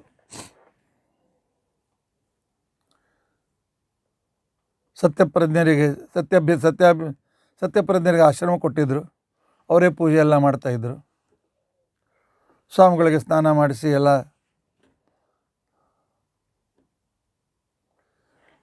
ಸತ್ಯಧ್ಯಾನ ಜೊತೆ 18 ಸಲ ವಾದ ಮಾಡಿದ ಒಬ್ಬ ಅದ್ವೈತ ಪಂಡಿತ ಅನಂತಕೃಷ್ಣ ಶಾಸ್ತ್ರಿ ಅಂತ ತಿಳ್ಕೊಂಡಂತೇಳಿ. ಪಂಢರಪುರದಲ್ಲಿ ಸ್ವಾಮಿಗಳ ಕೊನೆ ಕಾಲ. ಸ್ವಾಮಿಗಳ ಮೇಲೆ ಭಾಳ ದೊಡ್ಡ ಅಭಿಮಾನ. ಸತ್ಯಧ್ಯಾನರ ಮೇಲೆ ಎಷ್ಟು ಅಭಿಮಾನ ಆ ವ್ಯಕ್ತಿಗೆ ಅಂತ ತಿಳ್ಕೊಂಡಂತಂದರೆ, ಅವ್ರ ಜೊತೆಗೆ ವಾದ ಮಾಡಿದ್ದಾನೆ. ಪ್ರಸಲ ಅವನಿಗೆ ಮರ್ಯಾದೆಯನ್ನು ಮಾಡಿದ ಗುರು ಸ್ವಾಮಿಗಳು. ಆ ಕಾಲಕ್ಕೆ ಅವನು ಹೇಳ್ದ, ನಾನು ಸೋತಿದ್ದೇನೆ, ಆದರೆ ಮತ ಬಿಡಲಿಕ್ಕೆ ಇನ್ನೂ ಮನಸ್ಸು ತಯಾರಾಗಿಲ್ಲ ಅಂತ. ನನ್ನ ಮತಿ ಕಡಿಮೆ ಇರ್ಬೋದು, ನನ್ನ ಮತ ಕಡಿಮೆ ಅಂತ ನಮ್ಮ ಒಮ್ಮೆಲೆ ಹೇಗೆ ಸ್ವೀಕಾರ ಮಾಡಲಿ ಅನ್ನೋ ಆಗ್ರಹ ಸತ್ಯಧ್ಯಾನರ ಹತ್ರ ಬಂದು ಭೇಟಿಯಾಗಲಿಕ್ಕೆ. ಇಲ್ಲಿ ಬೊಂಬಾಯಿಯಲ್ಲಿ ಚೌಪಾಟಿ ಮೇಲೆ ಲಕ್ಷ ಚಂಡಿ ಯಜ್ಞ ಆಯಿತು. ಕರಪಾತ್ರಿ ಸ್ವಾಮಿಗಳು ಅದರ ಅಧ್ಯಕ್ಷರಾಗಿದ್ದರು. ಅದಕ್ಕೆ ಎಲ್ಲ ವಿದ್ವಾಂಸರನ್ನು ಕರೆಸಿದ್ರು. ನಮ್ಮ ಆಚಾರ್ಯರಿಗೂ ಆಮಂತ್ರಣ ಇತ್ತು, ನಮ್ಮ ಗುರುಗಳಿಗೆ ಆಮಂತ್ರಣ ಇತ್ತು, ಅನಂತ ಕೃಷ್ಣ ಶಾಸ್ತ್ರಿಗಳಿಗೂ ಆಮಂತ್ರಣ ಇತ್ತು. ಅವರಿಬ್ಬರು ಜೊತೆಯಲ್ಲಿ ಕೂತ್ಕೊಂಡಿದ್ದರು. ಮೇಲಿಂದ ಮೇಲೆ ವಾದ ವಿವಾದ, ಅದರಿಂದಾಗಿ ಭಾಳ ಪರಿಚಯ. ಅವ್ರ ಜೊತೆಗೆ ನಾನು ಹೋಗಿದ್ದೆ ಅವ್ರ ಸಾಮಾನ್ಯವನ್ನು ಹಿಡ್ಕೊಳ್ಳಿಕ್ಕೆ. ಕರಪಾತ್ರಿ ಸ್ವಾಮಿಗಳು ಮೇಣೆಯಲ್ಲಿ ಬಂದರು. ಮರ್ಯಾದೆಗಿಂತ ನಮ್ಮ ಆಚಾರ್ಯ ಹೇಳಬೇಕು ಅಂತ ಹೇಳಿ ಪ್ರಯತ್ನ ಮಾಡಿದರು. ಅನಂತ ಕೃಷ್ಣ ಶಾಸ್ತ್ರಿಗಳು ಕೈ ಹಿಡಿದು ಕೂಡಿಸಿದರು. ಅಸ್ಮಾಕಂ ಶಿರಃ ಸತ್ಯಧ್ಯಾನ ತೀರ್ಥ ಸ್ವಾಮಿನಾಂ ಪುರತಃ ಏವ. ಅವರ ಎದುರಿಗೆ ತಲೆಬಾಗ್ತದೆ ಹೊರತು ಇವರೆಲ್ಲ ಯಾರೆಲ್ಲ ಅಂತಕೊಂಡ ತಮ್ಮ ಶಂಕರಾಚಾರ್ಯ ಮಠದ ಸ್ವಾಮಿಗಳಿಗೆ ಅವ್ರು ನಮಸ್ಕಾರ ಮಾಡಲಿಲ್ಲ. ಯಾಕೆ? ಸತ್ಯಧ್ಯಾನದಂಥ ವಿದ್ವಾಂಸರು ಯಾರೂ ಇಲ್ಲ ಅಂತಕೊಂಡ. ಅಂಥ ವ್ಯಕ್ತಿ ಕೊನೆ ಕಾಲಕ್ಕೆ ಮುಂದೆ 2 ದಿವಸಕ್ಕೇನೋ ಸತ್ಯಧ್ಯಾನ ತೀರ್ಥರು ಕಾಲ ಆದರು. ಸತ್ಯಪ್ರಜ್ಞರು ಕಿವಿಯಲ್ಲಿ ಹೇಳಿದರು, ಅನಂತ ಕೃಷ್ಣ ಶಾಸ್ತ್ರಿಣ ಆಗತಃ ಅಂತಕೊಂಡ್ರು. ಅವ್ರಿಗೆ ಎಲ್ಲಿಂದ ಶಕ್ತಿ ಬಂತವರು ಸವಕಾಶ ಗೆದ್ದರು. ಅನ್ಸ್ಕೊಂಡು ಕೂತ್ಕೊಂಡು ವಾಕ್ಯಾರ್ಥ ಪ್ರಾರಂಭ ಭವತು, ವಾಕ್ಯಾರ್ಥ ಮಾಡಿ ಚರ್ಚೆ ಮಾಡೋಣ ಅಂತೇಳಿ ಸಿದ್ಧಾಂತದ ನಿಷ್ಠೆ ಸತತವಾಗಿಯೂ ಅನಂತ ಜೀವರಾಶಿಗಳಲ್ಲಿ ಅನಂತ ಕಾಲದಿಂದ ಅನಂತ ಕಾಲದವರೆಗೆ ಸಕಲ ಜೀವರಾಶಿಗಳಿಗೆ ಅವರ ಸ್ಥೂಲ ಶರೀರದಲ್ಲಿ, ಅವರ ಅನಿರುದ್ಧ ಶರೀರದಲ್ಲಿ, ಅವರ ಲಿಂಗ ಶರೀರದಲ್ಲಿ, ಸ್ವರೂಪ ಶರೀರದಲ್ಲಿದ್ದು ಹಂಸ ಸೋಹಂ ಸ್ವಾಹ ಅಂತ ತಿಳ್ಕೊಂಡಂತೇಳಿ ಹಂಸ ಮಂತ್ರ ನಿಮಿತ್ತ ಮಾಡಿಕೊಂಡು ಸಕಲರ ಕ್ರಿಯೆಗಳಿಗೂ, ಎಲ್ಲೆಷ್ಟು ಜನ ಚೇತನರಿದ್ದಾರೆ ಅವರ ಸಕಲ ಕ್ರಿಯೆಗಳಿಗೂ ಪ್ರೇರಕರಾಗಿರ್ತಕ್ಕಂಥ ಅದೆಲ್ಲೋ ಭಗವಂತನ ಸೇವೆ ಅಂತಿಕೊಂಡಂತೇಳಿ ಮಾಡುವ ನಿಷ್ಠೆ ಇದು ವಾಯುದೇವರಲ್ಲಿದೆ. ಆದ್ದರಿಂದಾಗಿ ಸಕಲ ಕರ್ಮನಿಷ್ಠೆಯನ್ನು ಅಂತಿಕೊಂಡಂತೇಳಿ ಕರೆದಿದ್ದಾರೆ. ನಿಷ್ಠ ಬೇಡೋದಿಲ್ಲ, ನಾನು ಇಟ್ಟ ವಿಶ್ವಾಸ ಬದಲಾಯಿಸುವುದಿಲ್ಲ. ಪರಮಾತ್ಮ ಸರ್ವೋತ್ತಮ ಅಂತಿಕೊಂಡಂತ ಹೇಳಿದ ವಿಶ್ವಾಸ ಬದಲಾಯಿಸುವುದಿಲ್ಲ.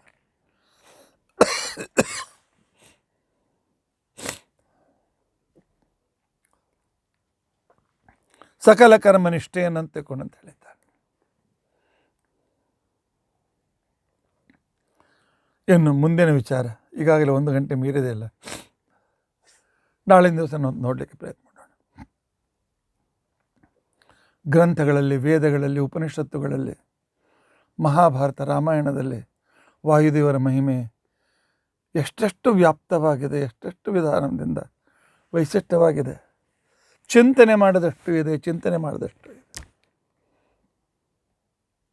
ಇವತ್ತು ನಾವು ತಿಳಿದುಕೊಳ್ಳಲು ಯಥಾಶಕ್ತಿ ಪ್ರಯತ್ನ ಮಾಡಿದ್ದು ಸರ್ವಕರ್ಮ ಸಾಕ್ಷಿಣ ಇಲ್ಲ, ಸರ್ವಕರ್ಮ ಶುದ್ಧಿಪ್ರದೇನ, ಸರ್ವಕರ್ಮ ಸಿದ್ಧಿಪ್ರದೇನ, ಸರ್ವಕರ್ಮ ನಿಷ್ಠೇನ.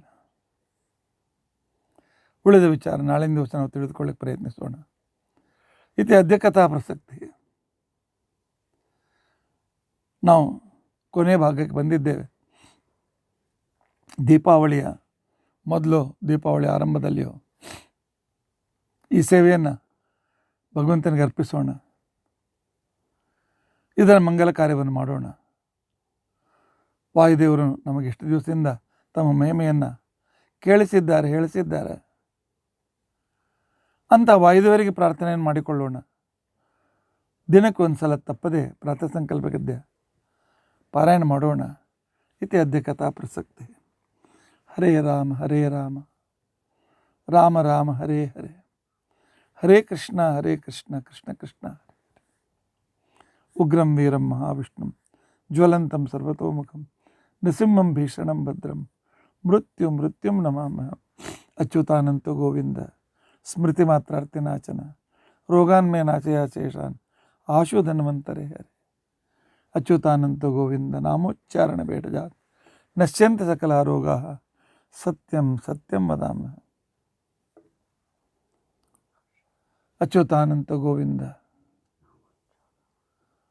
अक्षयं कर्म यस्मिन् परे स्वर्पितं प्रक्षयं यान्ति दुःखानि अन्नामतः। अक्षरो योजर सर्वदेवामृतः कुक्षिगं यस्य विश्वं सदा जादिकं प्रीणयामो वासुदेवं देवतामण्डलाखण्डमण्डलम्। श्रीकृष्णार्पणम्।